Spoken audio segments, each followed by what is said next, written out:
So when you look at yourself, what do you see, Steph? I see this sad person who's just warped away. I didn't love myself at all. I didn't want to look in mirrors. And you don't see reality, because reality should not be doing this to me. But they helped me to learn to love myself, and they encouraged me to live life again. My story isn't based on what I look like on the outside. It is hard to explain how it feels to have a traumatic brain injury. The world, or what you thought you knew, had to relearn everything as simple as tying a shoe. A very important part of our new lives is that we are together in Dr. Spit's pit. We call the groups the pit. That's a place where you feel fully validated and understood by other people. Sometimes people fall in a pit or get stuck in a pit and can't necessarily find their way out. The group is sort of instant friends. If there are other people stuck in the pit with you, then you know you're not alone. To know that I have a connection that's beyond anything, that to me is sacred. Almost every 2 weeks, I encounter an inconceivable situation in which a young person has a brain injury. I worked in a TV production. I was away on a business trip and I wasn't feeling so hot. It was the beginnings of a stroke.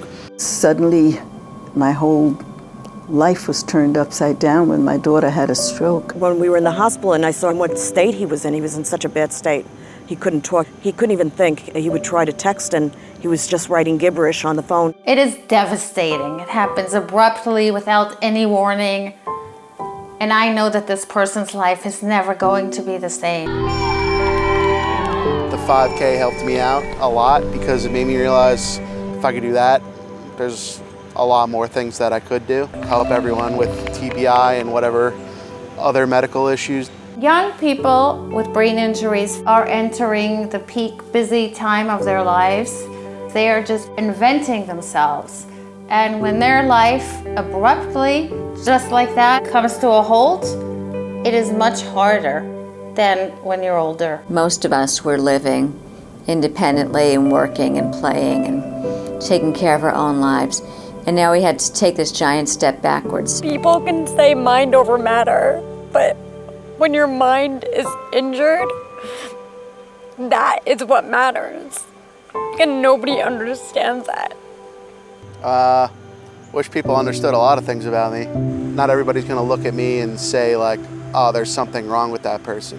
You're not sure if other people are noticing, and then you're thinking about it, and then you're wondering if they're thinking about it. My personal history begins when I was 16 years old, and I was athletic, I was in high school, and I had an arteriovenous malformation, basically rupture in my head. I was severely impaired. At the time, my biggest hurdle was really being 16, a competitive athlete, youngest of 3 boys. All I knew was to beat my brothers, and that was kind of lost very quickly. You couldn't live with your son anymore. No, that was a sacrifice we had to make.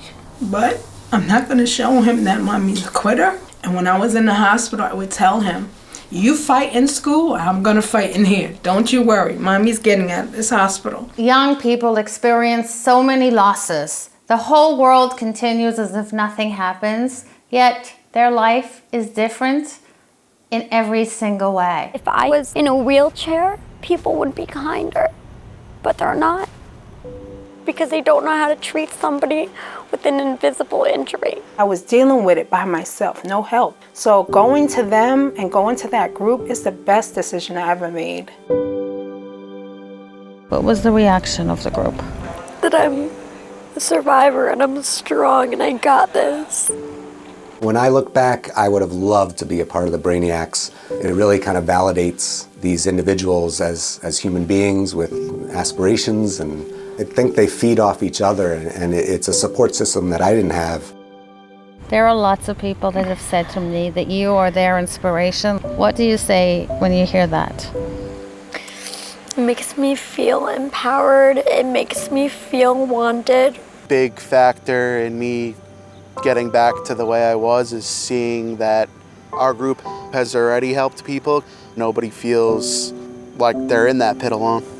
If our society learned to recognize these injuries, we would be able to diagnose them and treat them, and many more people would be able to have fulfilling lives. If people don't understand what it is to have a TBI, they need to do more research. All we want is the support. I want to be the person that I was. I'm still a 26-year-old, basically a kid. I mean, everyone calls you an adult, but you're a kid. Some of the others in my group are further along in their recovery, so that makes me feel hopeful that I'll be back there too myself one day. Danielle is a sweet person, and I love her dearly. And together, we make a great team. The tough love that I give her is because I love her, and I know how she feels. I was there.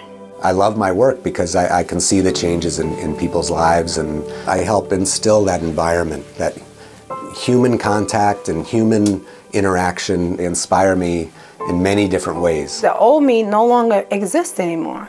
And everything now is changed. But for me, it's for the better. I hear birds, I see flowers bloom, music sounds different to me. Everything's different, and I cherish things more than I did before.